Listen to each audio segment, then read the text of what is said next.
ఈ జూబ్లీహిల్స్ విజయం అభ్యర్థి నవ్విందా కాంగ్రెస్ పార్టీదా?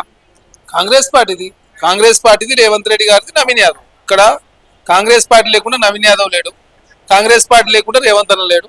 కాంగ్రెస్ పార్టీ రేవంత్ అన్న కాంగ్రెస్ పార్టీ ముఖ్యమంత్రి, అదే కాకుండా మా కాంగ్రెస్ పార్టీ అభ్యర్థి నవీన్ యాదవ్. అంటే ఎట్లుండదన్న ఏదైనా కూడా పార్టీ అనేది 60% పనిచేస్తుంది, వ్యక్తి అనేది 10% ఉంటుంది, 30% అనేది సంక్షేమ కార్యక్రమాలు ఇవన్నీ కూడా ఉంటాయి. కాబట్టి కాంగ్రెస్ పార్టీ తెలంగాణ రాష్ట్రంలో చేసిన సంక్షేమం కావచ్చు, భవిష్యత్తులో ఏం చేస్తామని చెప్పేసి చాలా స్పష్టంగా వివరించాం. దానిలో భాగంగా తెలంగాణ రాష్ట్ర ముఖ్యమంత్రి, కాంగ్రెస్ పార్టీ ముఖ్యమంత్రి, అదేవిధంగా పిసిసి అధ్యక్షులు, మా క్యాబినెట్ మంత్రులంతా కూడా జూబ్లీస్ ప్రజలకు ఒక నమ్మకాన్ని క్రియేట్ చేసి భవిష్యత్తులో హైదరాబాద్లో ఏం చేయబోతామో, ఇప్పుడు ఏం చేసినాం, బీఆర్ఎస్ పార్టీ ఏం చేసింది, భారతీయ జనతా పార్టీ ఏం చేసింది, అన్ని విషయాలు కూడా రాష్ట్ర ప్రజలకు అర్థమయ్యే విధంగా చాలా స్పష్టంగా వివరించారు. కాబట్టి జూబ్లీస్ ప్రజలు మంచి మెజార్టీ ఇచ్చి కాంగ్రెస్ పార్టీని 2009లో ఏర్పాటైతే ఇప్పటివరకు అత్యధిక మెజార్టీ వచ్చింది కాంగ్రెస్ పార్టీకి.